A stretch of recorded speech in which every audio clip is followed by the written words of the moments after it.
11.3% of the population in America has diabetes.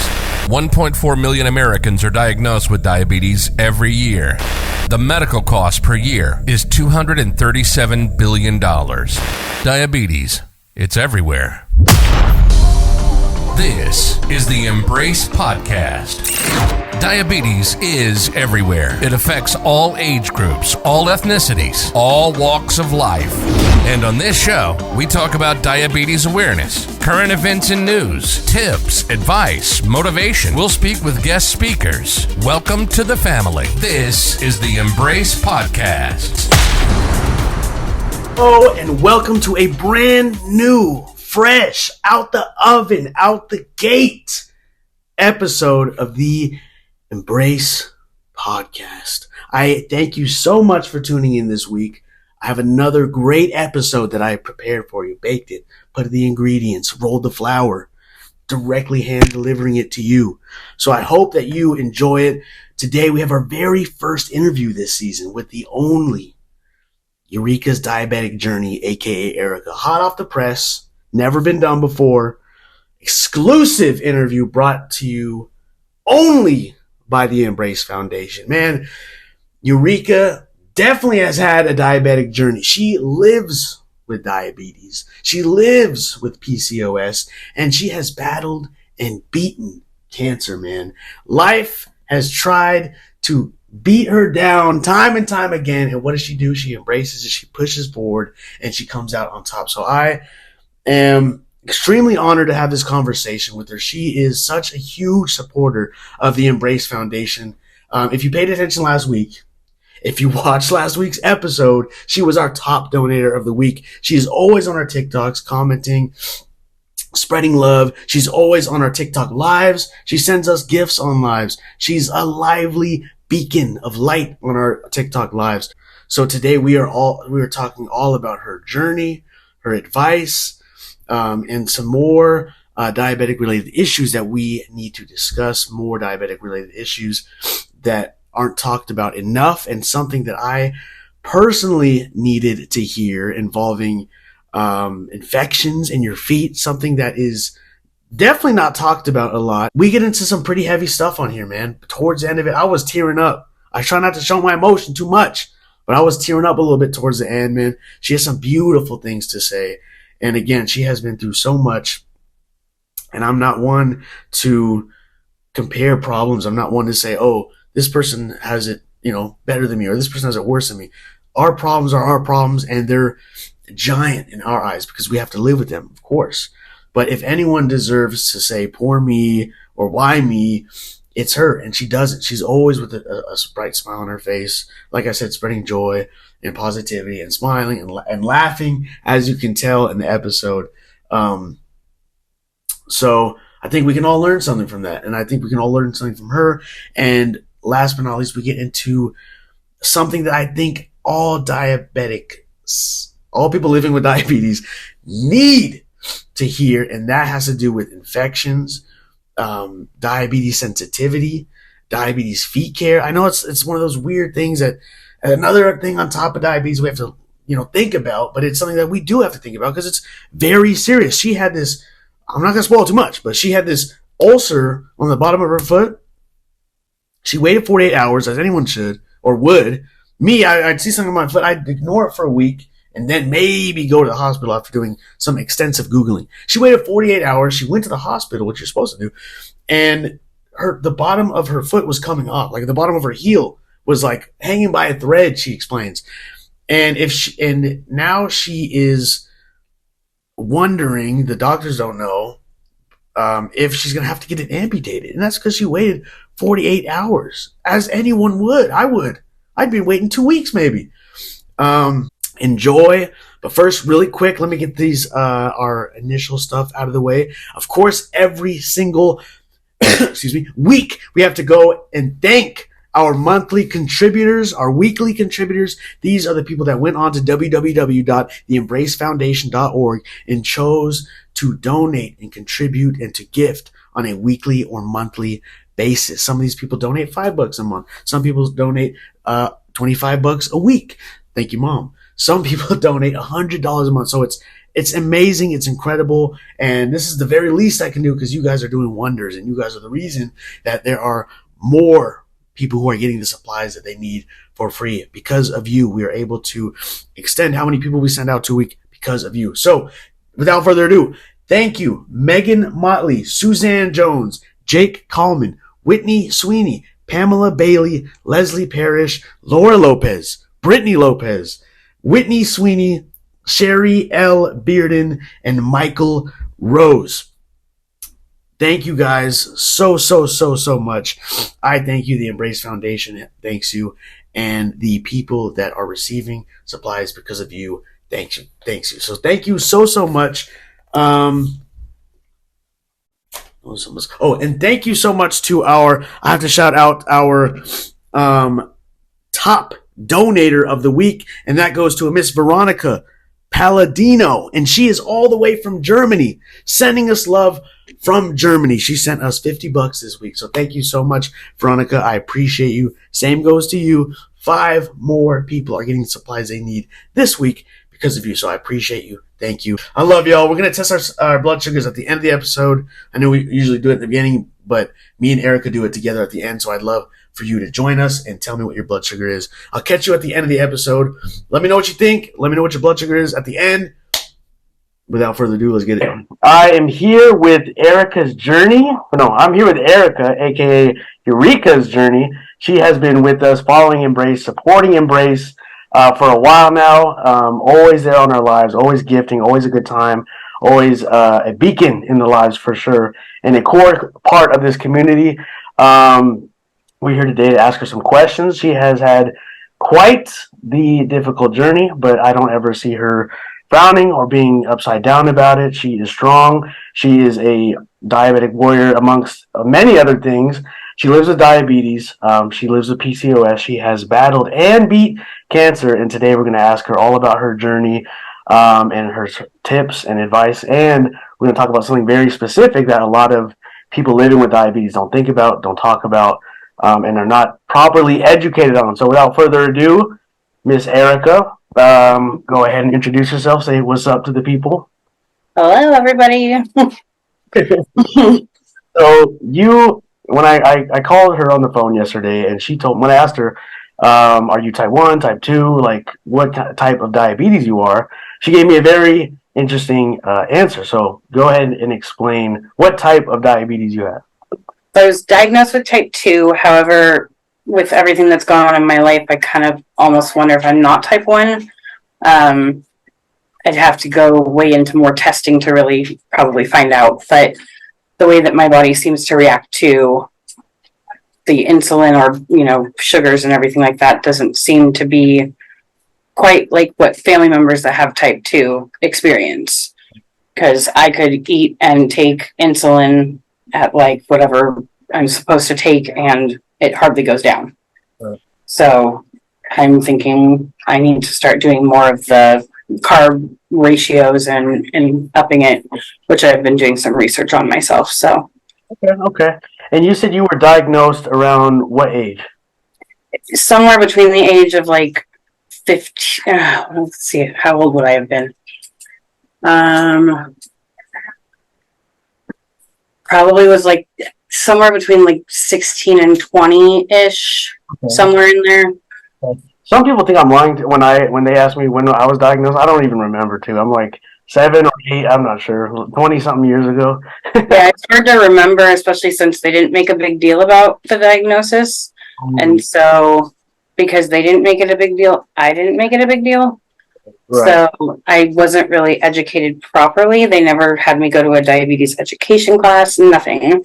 No food-related education, nothing like that. So, right, and I know that's the case for a lot of people who were diagnosed. One, you don't get diagnosed properly right away. Some people do have diabetes, and they don't find out when and if they get a second opinion. Our right. Was misdiagnosed as well until she got a second opinion. But regardless, it always kind of feels like we're diagnosed and then we're thrown out in like a week or less, and we're here to fend for ourselves to figure out how to navigate diabetes correctly. Mm-hmm. So it's definitely difficult, and there definitely needs to be a different system or training or something like that. And you told me you had PCOS around the time you were diagnosed as well, right? Earlier than that. I was diagnosed with PCOS at 13. So I had normal menstrual cycles for about a year, and then they just stopped. Okay. And originally my mom was like, well, it's normal for them to stop for a month or two, when you're young, but it lasted for almost a year. And then she was like, no, that's not right. And then I started getting like rashes. I had a rash on like my eyelid, and I had one on my chest. And so she was like, that's not normal. And it's not going away with, regular creams for rashes. So we had to go get 3 different doctor opinions or whatnot. And finally the 3rd doctor figured it out. But PCOS was so uncommon back then, they didn't know how to treat it. So they gave me metformin, which is for diabetics. But because it's a hormone, it helps they said it would help balance things out and get the cycle going, which it never did. It just upset my stomach. So I just kind of quit taking that because I'm like, I'm not going to take something that hurts me and you won't give me anything different. So I guess they would have put me on birth control. Oh my gosh. Because that's actually what you need for the hormones. Because basically if I remember correctly, I have more testosterone than I do estrogen. So that's one of the reasons that I have to shave my face several times a week because I get facial hair and it's very common. And it's also one of the main reasons that I'm overweight because at 13, I just all of a sudden started gaining weight. Never changed my eating. I've never been a super unhealthy eater. We all have our days, but consistently I don't eat cruddy. Right. And I'm a big salad girl. So, going from a size, I don't know, I think I was like a size 10 to like a size 15 in a year. Oh man. Was huge. Wow. So, and that's like right in those junior high years. And I switched schools and was bullied from the minute I walked into the classroom. So, because I was with a girl that was assigned to me to help show me around, and she was not liked. Oh, man, dude, right off the bat, man. And that was a Christian school. It's closed now. They got closed. There was too many issues. Dude, middle school is ruthless, man. Middle school is tough, man. So yeah. Oh man, you were going through a lot, man. So you took the metformin for a little bit, and were you taking metformin at the time you were diagnosed with diabetes? No, that was what was given to me when I was diagnosed. Okay. And then you said PCOS and diabetes both affect the pancreas, correct? Mm-hmm. If I remember correctly, so it's not just the pancreas with PCOS, because obviously it's the female reproductive system as well. But it does have to do with the hormones that go through the pancreas. So not insulin specific, but a lot of hormones actually come from the pancreas that we don't even really realize. And so it plays a factor. Yeah, right. Okay. Yeah, so you does it, since they both kind of affect the pancreas, or they, work around the pancreas, do you notice your PCOS affect your diabetes or vice versa? So in 2016 is when I found out I had uterine cancer. And that was caused from the PCOS. So I had everything removed. I don't have ovaries. I don't have anything. Because I had so much trouble with them anyways. I was like, if I'm going to get rid of the uterus, just take it all. Because it's so hard to even conceive and get pregnant with it. And I wasn't dating, and I'm still not dating. And that was 14 years ago. So I was just like, just take everything. So I don't have as many of the hormonal issues per se with the PCOS. I still have the facial hair and things like that, but it doesn't seem to affect me the way it used to, because everything was so off, in the reproductive system that, there would be days I'd wake up and have nothing going on but cramping like crazy.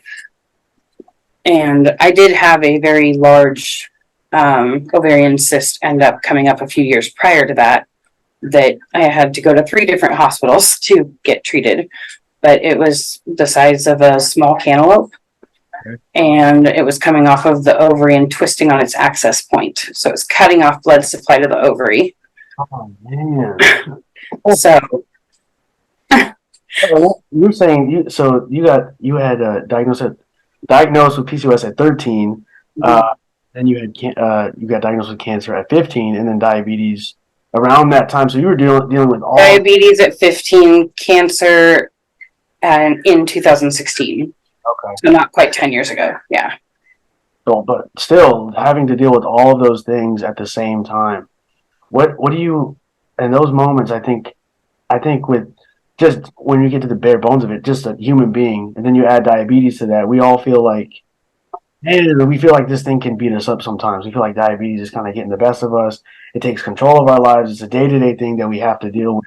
And now talking to someone like you who has been through so many things and not only deals with just being a human being on earth, but also diabetes on top of PCOS and battling cancer. I'm not someone who says, compare people's problems to other people's problems, but what is something that you believe or something that helped you during those times or helps you right now during these times of like, man, this is tough? Because I talk to you on the phone. You're like the most bubbly person ever. You're always smiling. You're always having a blast on live. So I tried. I gotta know what's the secret. I mean, when I was younger, it was always just, we always were told, no matter how bad you have it, someone in the world has it worse. So you can, be down for a little bit, but don't let it keep you down. That didn't work for a long time because I went through a really bad depression. But my mom was a huge inspiration on helping me and cheering me up. I knew I could always pick up the phone and call her. Unfortunately, 14 years ago, she did pass away. She had brain cancer. And so I lost her, but she's still an inspiration. Even though she's not here with me, she's here. So it doesn't, just I can't physically see her. I know she's still around. I know she still looks out for me and protects me. And now it's my dad and my brother that are my strong guys in my life. And neither of them live in town anymore. They both moved out of Washington. But I can pick up the phone just about any time and contact them, and I know that they'll answer. So, family, you don't get to choose your family. And so if you don't have a good family, find family. Just meet someone, and because you don't have to be blood related to be family. I think that's something that's been shown over and over and over again. So if you don't have parents that you feel like you can trust, go find someone who's slightly older than you. I have 2 people that I call my adopted mothers, and they're great. And it's just really finding those supportive people, and you don't have to put a family label on it either. Just best friend. Doesn't matter. Your best friend can be your family. Doesn't matter. Totally. So having a solid, strong support system, people you can kind of rely on. Yeah, man. I think a lot of the times that we feel like, we have diabetes or we have these problems and we feel like we have to deal with them alone, or they don't know what I'm going through, so how am I supposed to talk to them about it? But even then, man, just relying on people or leaning on people can do wonders. I think a lot of us, especially how like you said about just maybe sometimes going into like a depressive state, you really don't want to talk to anybody. Mm-hmm. What you're saying, reaching out to someone can do wonders. Well, and sometimes talking to someone, like I've found that meeting friends online is better than meeting people in person, at least to start, because you're not sitting there and having to necessarily look at them, especially like if you end up like meeting up in something like a TikTok live, you're just chatting.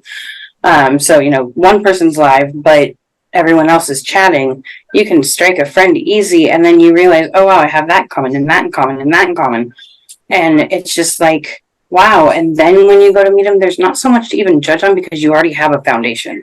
Okay, totally. So everyone always says, oh, don't judge a book by the cover. But so many people don't realize that they do judge the book by the cover the second that they meet them, especially if they don't know much about them.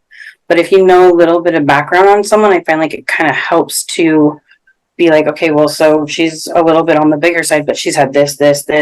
It's not necessarily because she's a huge eater. I'll go to a restaurant and get a regular meal, and it feeds me 2 to 3 times. Oh, wow. So you say bring all that, do the same thing. Yeah, I'm just not huge on stuffing my face. I used to be a long time ago, and then I discovered my friend water. And I drink a ton of water, especially before I eat a meal, and it fills you up first. So you can't eat as much. And in the last roughly year and a half, I've lost over 80 pounds. And I'm not exercising or changing the way I'm eating. I'm just drinking water before I eat. Okay. Yeah, that's good advice, man. Because I need to take some of that advice because I overeat. I totally overeat, and it messes. Everyone does. I used to.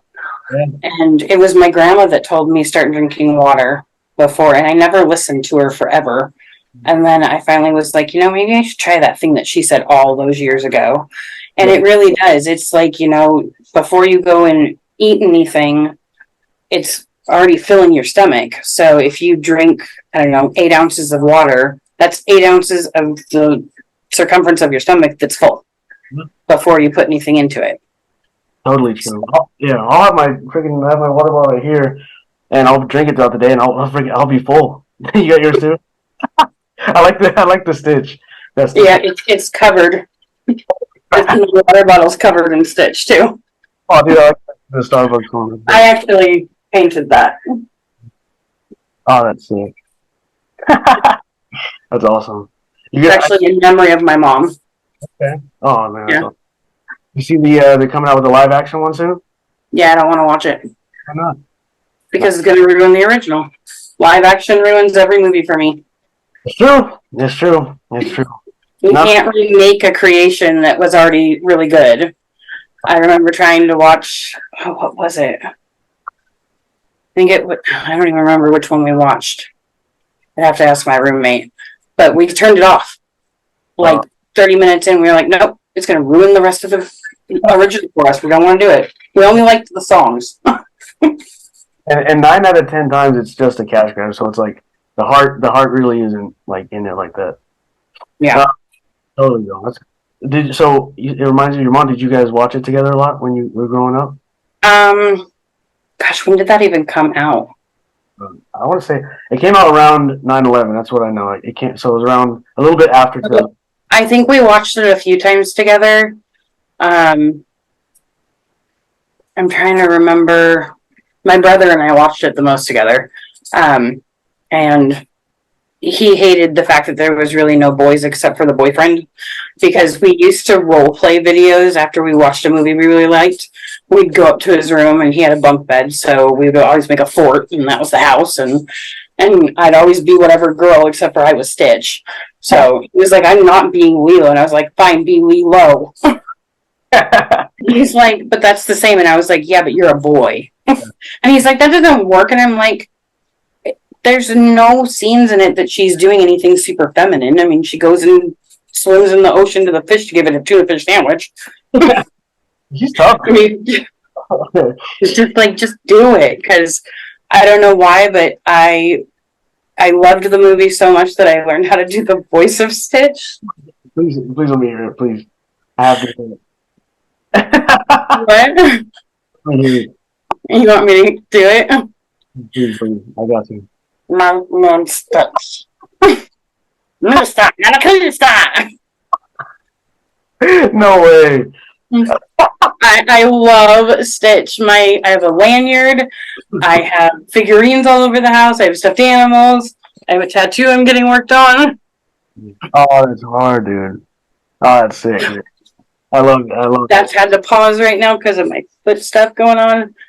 But no, man, I love it. I think that I'm the same. Like, I think we all have that fictional character that we grew up with that we hold super close to our heart, and it means the world. And that's Batman for me. I'm getting a Batman tattoo soon. I don't know when, but soon. But you said something about your foot, and that's something that you said that you wanted to expand on for sure. You taught me something yesterday when we were talking about it. We just kind of went on a tangent because I was interested in it. But you said you had an ulcer on your foot. So I still have it. It's still healing. Okay, so can you explain the beginning of that and how you discovered? Mm-hmm. So I don't know how many people, because I know we're on a live with YouTube. But the importance of checking your feet, minimum 1 time a day. They say to do it morning and night. I have a hard time doing anything in the morning. It's hard enough for me to get up to go to work. But I do it at night. It's a routine. I go to my room, or I take a shower and then go to my room or whatever. And then as I'm getting ready to take my medicine, check my blood sugar, take my insulin, I check my feet.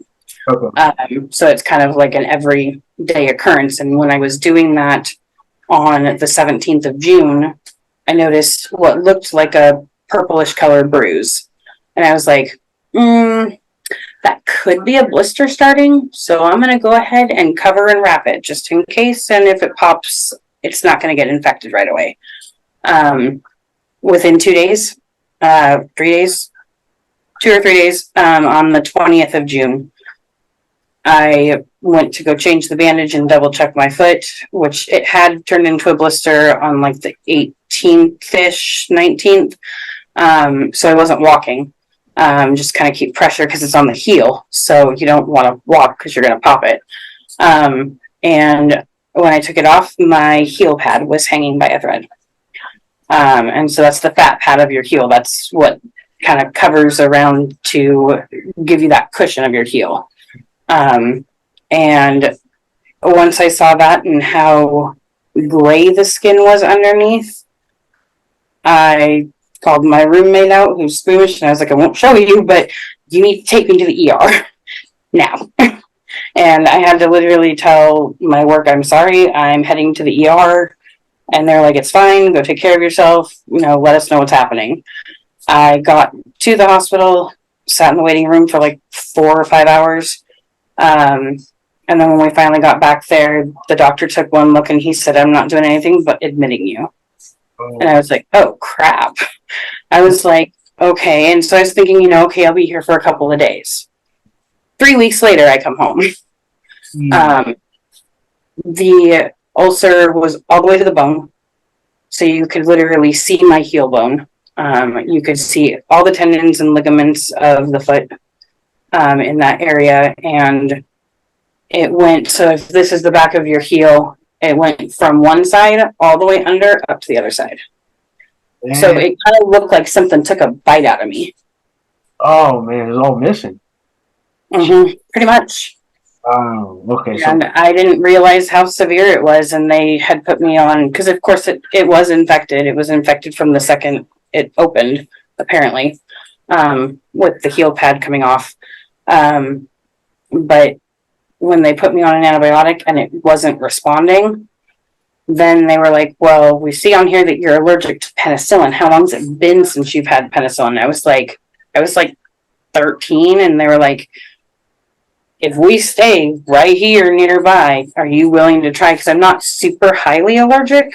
I just was getting a worse reaction every time, so they told me to never take it again. And I was like, you guys are the professionals.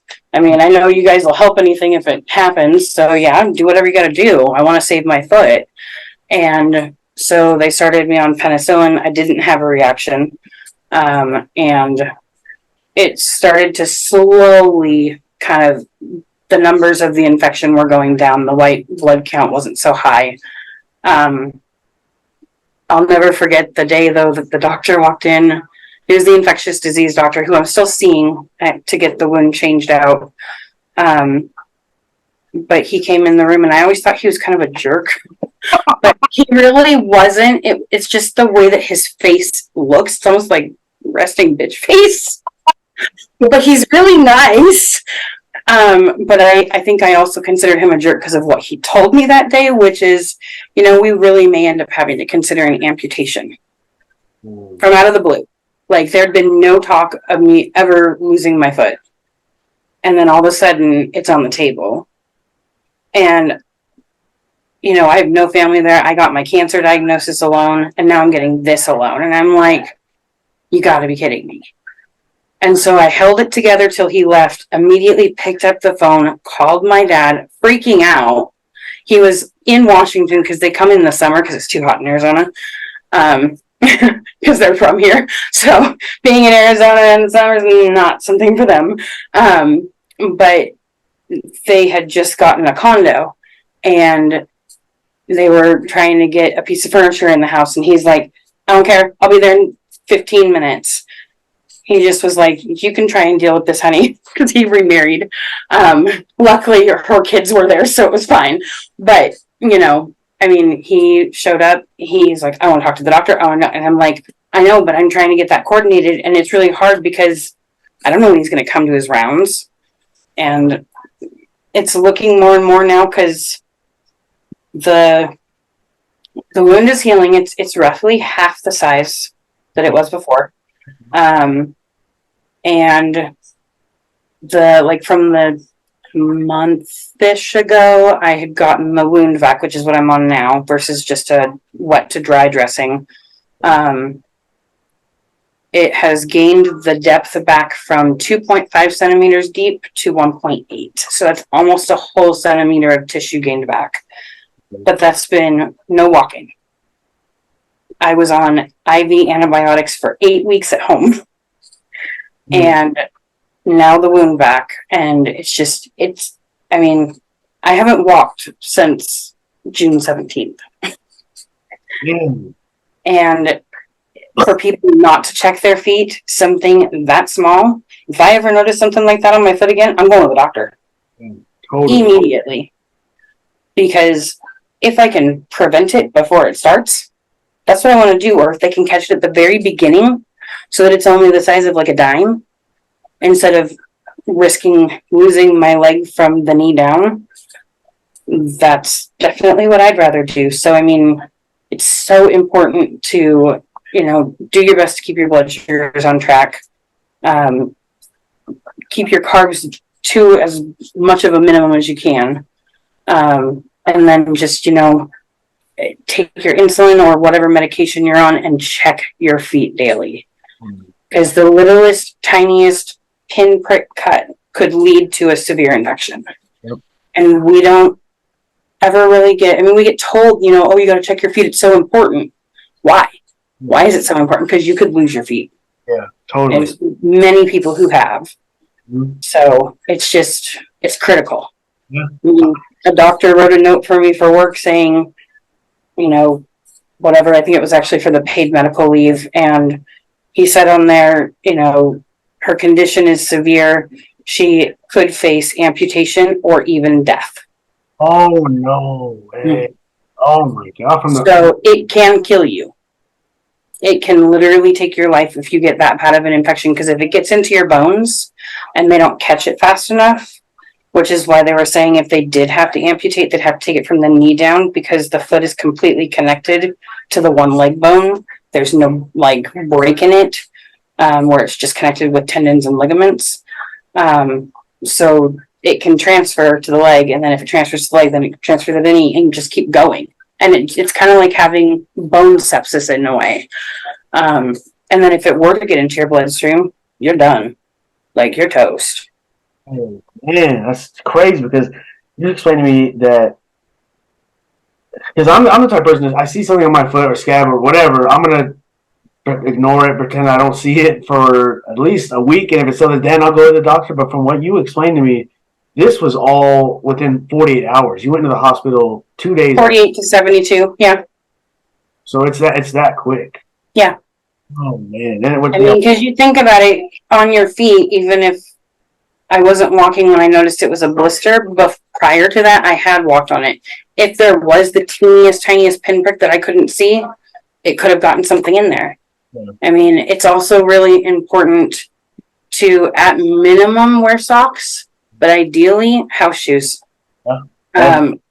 It's critical, really, because, even if your house is the best kept ever, it doesn't matter if you end up with something from going to the pool and you scrape the bottom of your foot and you didn't realize it, and then you come home and you walk. If you have animals right there, that can cause infection. So I'm currently waiting for my foot to not be quite so swollen so I can get slippers. But I have hospital socks with grips on them. Not that I walk, but I use one foot to push in the wheelchair. I get tired of going slow and my arms hurt. I'm going to be really strong. So by the time, and what's scary is too is that I read so much about diabetes foot sensitivity. So our feet are if you're diabetic, you live with diabetes, your feet are incredibly sensitive to infection, to scrapes, things like that. But on the flip side of that, we don't feel a lot of like, especially if you have diabetes for a longer amount of time, your fingers, Neuropathy. yeah, your fingertips, your feet, your toes, you lose feeling. So they're sensitive and you lose feeling. So if you have a cut, you don't notice, you don't check the bottom of your feet all the time. That 48 hours or 72 hours that you don't notice it could turn into something insanely serious. So Yeah. yeah, man, listen to Erica, dude. Check your feet, and if you see anything, man, go to the hospital, get it checked out. Be safe. Wear house slippers. Wear socks. That's what I'm doing. I'm wearing socks right now. Um, it's so true. You can never be too safe. There's so many different like things to keep in mind, and while you live with diabetes, there's so many Well, an things. infection too with diabetics, it's not just the feet, it's anywhere. Anything can get infected a lot easier because our immune systems, in a way, are compromised because it's trying to fight so hard with the blood sugars. Like, I have, well, I guess two of them now from the wheelchair, two blisters that I had, and I've kept them covered. Now they're finally, the blister has come off on its own. It's getting washed and rinsed constantly. But it's been weeks. They're still not healed all the way because it takes so much longer. So if I wouldn't have covered them until they popped on their own naturally, or, cared about them in any way, shape, or form, they could be infected right now.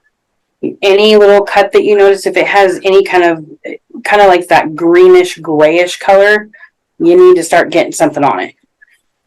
Because that's a lot of times the first sign of infection. And everyone always says, oh, let your wounds dry. That's never been correct, apparently.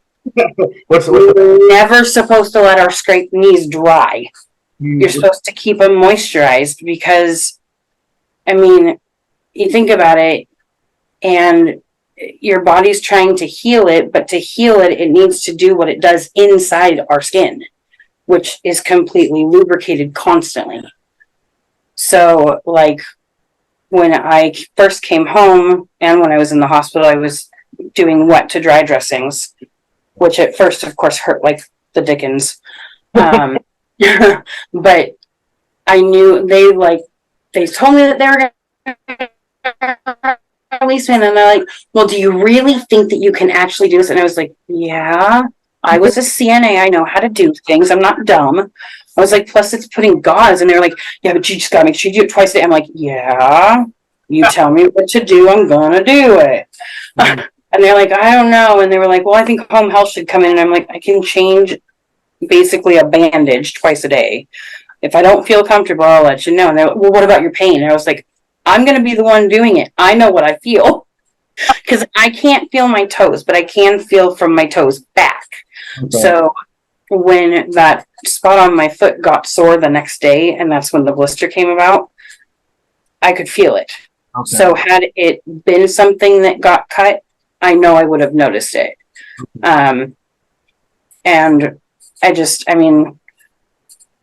when you've gone through something like this too, you don't think about how inconvenient it is for anything, like getting food, I'm not allowed to go to a grocery store currently because I'm on home health, and for home health, you can only do necessary appointments.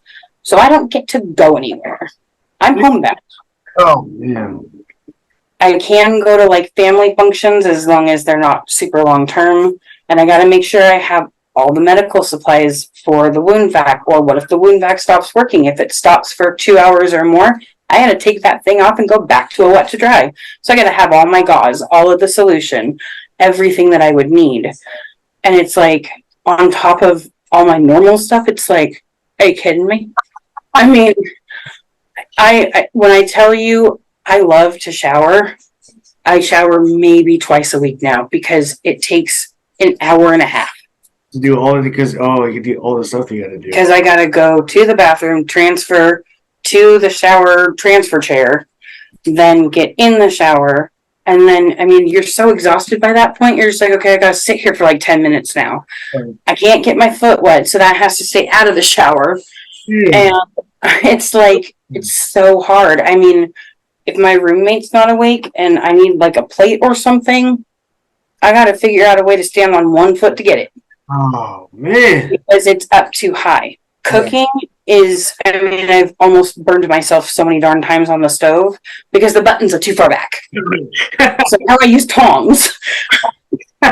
You're making it work. You're making it work. I mean, I have to. I mean, if I lived alone, I wouldn't be home, is what I wouldn't be. I would be at a skilled nursing facility, which is what they threatened me with. And after you watch, I was like, I'm going to come back and you're going to be like, oh, you are doing good. Yeah. They're like, I don't know, I'm just really worried. And I'm like, what do you think I'm going to do? Go home and chop my foot some more? I mean, I want to get home to my animals. I've got 2 dogs and a cat. Yeah, I appreciate you being on, man. I personally already learned a lot. Gonna for sure be looking more at my feet. Gonna be taking more care of it, keeping a closer eye at that.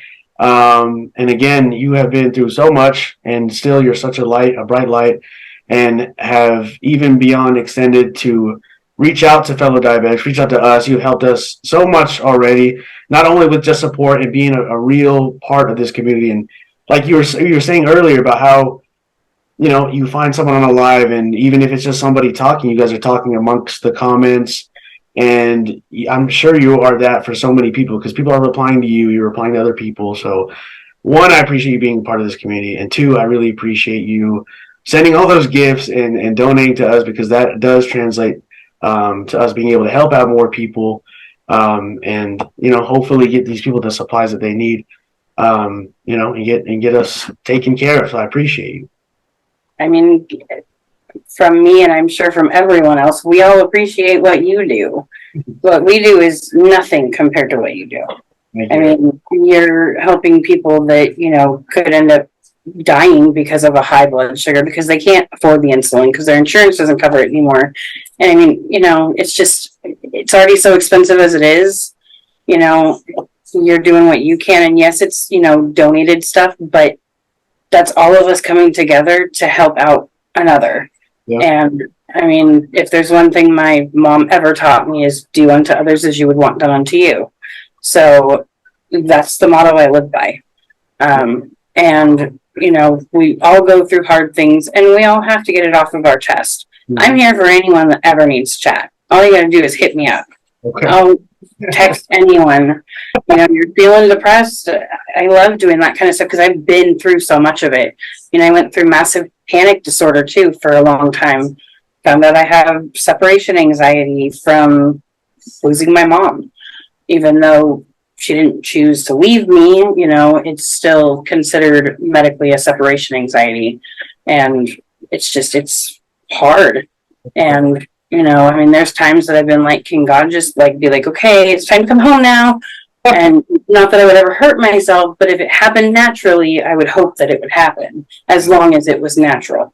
Because I've never been one, I mean, I can't even rip a Band-Aid off of me half the time without being like, okay.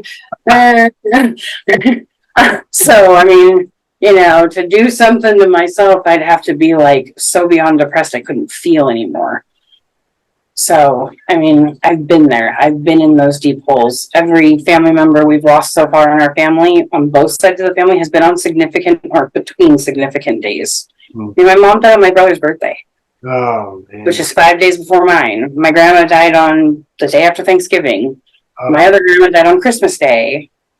My sister-in-law passed away in a car accident on her birthday the day before Easter. And it's just so I'm always who's next? Yeah. And what day? Right. Because we're running out of holidays. We really are. I mean, we've had Halloween. I mean, not that that's significant, but and the only thing I can think of is because I'm such a sensitive person and I feel so strong about different things. It took me more than 10 years to be able to talk about my mom. That having people pass away on holidays or people's birthdays, is it's supposed to be a time to be happy and celebrate. So it kind of doesn't just bring back the memory of them being gone. That's my interpretation. So, I mean, things happen, and the only thing we can learn is that, okay, yeah, it was hard. I went through that, but I'm here, and I can still make a difference, even if I don't have, because I don't really have physical friends anymore. I pretty much cut them all out. They just hurt me. So what's the point? They all want me to help them when they need it, but when I need it, they're not there. So, except for my roommate. He's the exception. I've known him since like 2006, and we've now lived together for almost 5 years. And we don't have issues or anything like that. And if we do, we're able to work them out quickly. You know, but I mean, medical issues of any kind can bring up so much depression. And I've had to tell myself, I'm not going to get depressed about this. I haven't taken amputation off of the table because just in case something happens, I don't want to have the carpet swept out from underneath my feet. So until a doctor says, yeah, amputation is no longer being considered, then I'm considering it. It's slowly going down in percentage, but you know, I mean, if anyone else has dealt with ulcers like that, and they don't have to be on the feet, but a lot of times they come from pressure. Okay. So whether you were standing in one spot with too much pressure in one specific spot for too long, there was a rock in your shoe. It's the other thing is when you go to put your shoes on in the morning, you should always shake them. Make sure there's no debris in there that could end up sitting. Because if you do have like full neuropathy, you're not going to notice it, or it's going to take too long to notice it, and you'll already end up with the start. Mm-hmm. So, I mean, checking your feet is super important as well as everything else. Yeah. Goes along with it. Management. Yeah. I didn't think about that. Checking your shoes before you put them on is true. Yeah, because those little rocks, man, they can stay in there, and then you just, yeah, like you said, keep applying pressure, and then next. So. And just make sure your shoes are comfortable and they're wide enough, because even if your shoes are too narrow, it can end up rubbing a blister because that's still pressure. And then if you don't notice it because it's slightly underneath, you could be in the same predicament. Think about that. Yeah. I've been holding on to these shoes that are too small because I like the way they look. I need to change them out. Yeah, please. Oh, man, dude. I don't think you want $160,000 in climbing and medical bills charged to your insurance company. Yeah, right. You're right. And I always try to ask at the end, you already gave us a ton of advice, so I feel like it's a little bit repetitive. But do you have any last final pieces of advice or final words for anybody who's listening, again, who is currently going through maybe a fraction of what you're going through or all of what you're going through? You can touch on, like you said, going through a little bit of depression, anything. What is a piece of advice that you'd like to give? Just live your life like you're not going to be here tomorrow, because you don't know when you're not going to be here. And everything that we do, every smile we give another person, it can change another person's day so much, to the point that they might be like, wow, she gave me a genuine smile, not like a like, a genuine smile. And, people take that and they're like, I was having the worst day until she smiled at me like that. And I could really tell that she cared. Just take care of yourself, but take care of others to the best of your ability. If that means you're going through the Starbucks drive-thru and you have some extra cash, pay for the person behind you. Mm-hmm. Pay it forward to the best of your ability. And we're not rich by any means, that's for sure. The government takes too much of our money and doesn't pay us enough. But, everyone has someone in their life, no matter whether it's blood-related family or a friend or whatnot, that would really miss you if you weren't here. Mm-hmm. And you just got to try and make your life as happy as you can. If something brings joy to you, like art is huge for me. I never used to be able to draw. Now I can draw stitch because I stuck at it and I enjoy it. It releases my stress. If you like to go driving in a car by yourself, do it. Whatever makes you happy, do it, because you don't know who you may end up encountering too. You may end up, what if you're out and about and a car accident happens? That's happened to me before. Someone ran into a wall right up the street. And I was leaving the grocery store a year ago. I have a little bit of medical training, so I stopped. And I didn't have to. I could have been everyone else that just kept passing.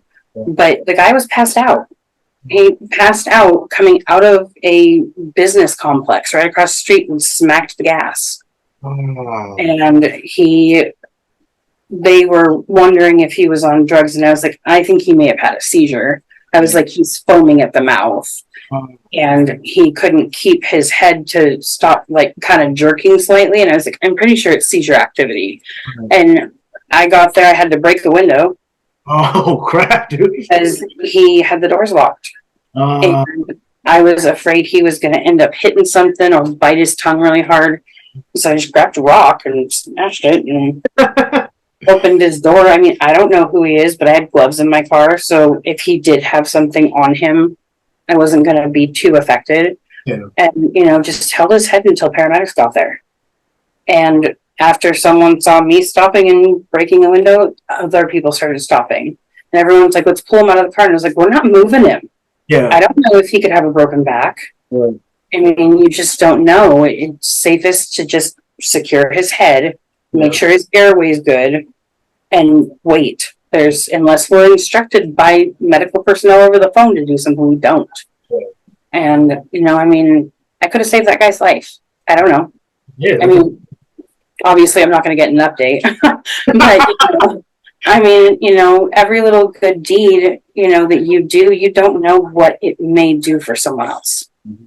And, just love one another. We're all here for the same reason. We're all here to try and be happy. Yeah. And I hate seeing people who won't stop to help someone. Mm-hmm. Or, you see someone at a store and you can kind of tell they're probably homeless. Yes, there are a lot of scammers out there. But go give them a gift card to a restaurant. Mm-hmm. Go into a store, buy some food for them. Mm-hmm. I've done that before because I won't give people money anymore. Unless it's like $1. What are they going to do with $1? Go buy some cheeseburger. Well, they can't even afford that with $1 anymore. But, point being, if you go give someone $20 and they are faking it and they're a druggie, you could be contributing to their death instead of their life. Yeah. And so, I don't care how much someone says anything helps if they want to refuse the bag of food that I'm trying to give them. I know why you're on the corner then. Right. And, I'll give the food to someone who really wants it. Mm-hmm. So, I mean, we just got to love each other through the difficult times. Mm-hmm. And, I mean, you've been an inspiration to me. I've never been as active in anyone's account. I mean, I'm constantly watching to see, is he live? Is he live? Is he live? Because it brings me joy to be alive. And, I mean, unless I have to go to bed super early because I work early in the morning, I watch it from as early on as I can until it ends. Because, I mean, it's fun to be in a community that you can relate to others. Yeah. So true. Thank you. Well, thank you for that, man. I appreciate it. That's so true. I think like that can speak to a lot of people. I think we're so often in our own worlds because we are dealing with our own things, and sometimes our defenses can be, everyone's out to get us, or this and that. But you really don't know what the other person is going through, what that person, the cashier is going through, or what the person in the store is going through. They might have they might look mean, or they might be mean to you. But like you said, if you are outwardly nice, you extend that hand, you have no idea what it can do for people. Like you can, and you can't walk in their shoes. You haven't walked in their shoes, so you can't assume that whatever you may be going through is worse than what they are. 100%. Because people don't have to have a physical ailment to be going through something super severe. Yeah. I mean, you never know when someone's going to pull a trigger or hang themselves or whatever because they had another bad day. Yeah. Instead of, just don't be like, oh, well, they can sit there and say that they're, upset or what. Don't do that. It's not a competition of who has a worse life. Yeah, right. So many people do that and it's horrible. Yeah. I mean, I don't have a lot, but I have enough, and enough is good enough. Mm-hmm. And, when I have a little bit extra, I'm trying to pay it forward instead of going and, trying to purchase something for myself. Why do that when I can help someone who needs medical supplies and can get them at no cost? Because I helped out. So, yeah. it's just, yeah. Man, that's good words right there. Wise words. I think, like you said, that's like, I think that's so what we kind of get into is like compare. Man, my life is worse than everyone else's and vice versa. But like you said in the very beginning of this, there's always someone out there who is, going through something worse than you are, worse than you are. Our problems are still our problems are just as big as anyone else's, but a smile, a wave, or anything could literally save someone's life. So that's so true. A great way to end this episode. I appreciate you getting on so much. You are our first guest of the season. It's an honor to have you. Like you are. She's not just saying that. She is literally always on the lives. She's always a good time, and she's always participating. Man, she's not just watching; she's actually commenting, and it's this is true community. And sometimes it can sound cliche or corny, whatever, but I do try to see the reason as to why things happen. Why did I get? We all ask ourselves that question: Why me? Why did I get diabetes? Isn't that? And I can truly say that I am happy that I was diagnosed with diabetes because I had the chance to meet so many people like you. If I didn't have diabetes, I wouldn't know you. We wouldn't be having this conversation. Exactly. I wouldn't have heard the greatest Stitch impression of all time. And Thank you. So I appreciate you. Thank you so much for being on the show, educating all of us, including me. And again, just being a light in my life, in the community, and the people around you, man. I appreciate you so much. Yeah. Should we test our blood sugars together? Do it. I was going to actually ask you to do that in the beginning, but in case your blood sugar was, I don't want to put you on the spot like that. Well, I kind of planned on it because I watched your other ones. I was like, let's plan on it. Let's just have it right next to us.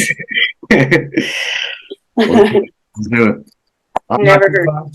I'm feeling a little on the higher side. How are you feeling right now?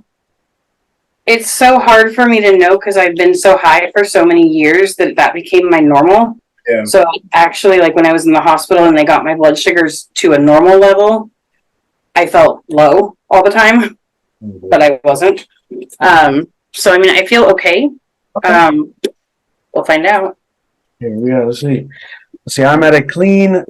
Not too bad. I'm at a clean 217. It's not horrible. Horrible. Take some insulin. First day I was in the hospital, mine was over 400. So That must have been fun. I didn't even know it was high Oh man. because I'm so used to it. You didn't feel it? Mm-mm. Oh, dude. 154.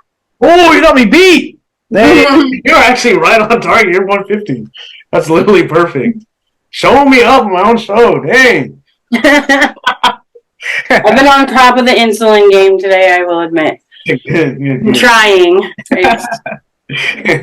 Half the battle's keeping your stuff with you and then remembering to do it before you eat and everything. Yeah, so true. And continuing to do that all day. So true. Good job. 154, solid. 217. Took some insulin.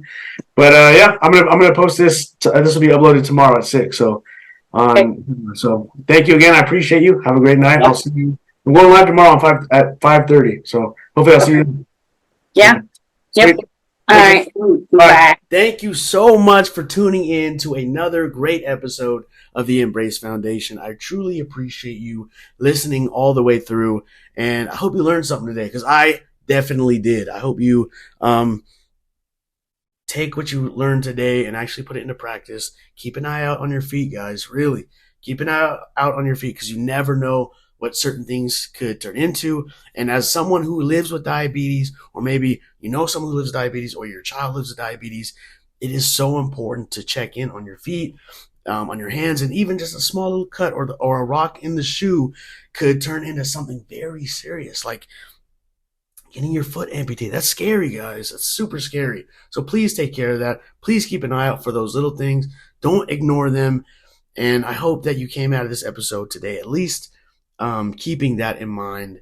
And, Eureka said it best, but go out there and be nice to people, man. Treat people nicely. Sometimes that's all we got. Sometimes that's all we hold on to. Sometimes we're having a rough day and maybe somebody, hands you your receipt in a really nice way. And like she said, gives you a genuine smile and say, hey, I appreciate you. Thank you. That could change somebody's days, change someone's world, change someone's life. So be nice to people. Y'all know that already. Y'all are good people, but, go that extra mile, help the old lady across the street. I know that doesn't exist. I feel like that never happened in the world of history of the world, but if you get an opportunity to help an old lady across the street, help her out, man. She could slide you a $5 bill. You never know. That's not the point. My bad. I'm twisting this around. Thank you so much for tuning in. Thank you so much for listening. And a huge thank you again to Veronica from Germany for being the top donator this week. Appreciate you guys so much. And as always, if you guys need supplies, you guys know where to go. If you guys want to make a monetary donation or become a monthly contributor, head on to www.theembracefoundation.org. Check out our TikTok, check out our Instagram. We're doing a lot of stuff everywhere. I'll see you guys back here next Wednesday. And if not, you're missing out. I hate to say it. Peace. Oh my goodness. I almost forget every single time. Just a quick one. This week's movie of the week. I don't have a physical copy. I know.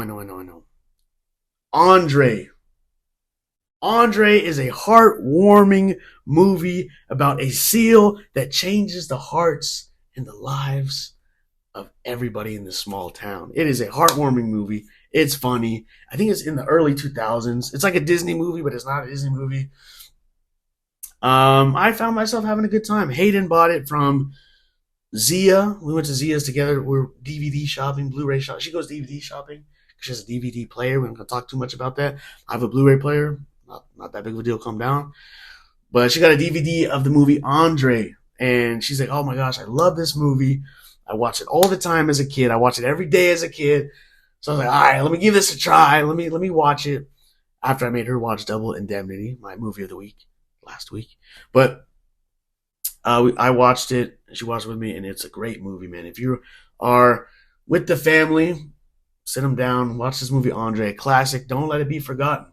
Great movie. I'll throw a clip in at the end, as I always do. But yeah, go check it out. Andre. Give it a shot. All right, y'all. Love y'all. Thank you so much. Let me know what your blood sugar is in the comments. Drink some water, and I'll see you here next week. Thanks for listening to another great episode of the Embrace Podcast. You can follow Embrace on Instagram at Embrace3Movement or on TikTok at Embrace3. If you or someone you know has diabetes and needs supplies, you can visit their website at theembracefoundation.org and fill out a supplies request form. We'll see you back here every other Wednesday for a fresh new episode of the show. Until then, embrace, endure, and overcome diabetes. You are not alone.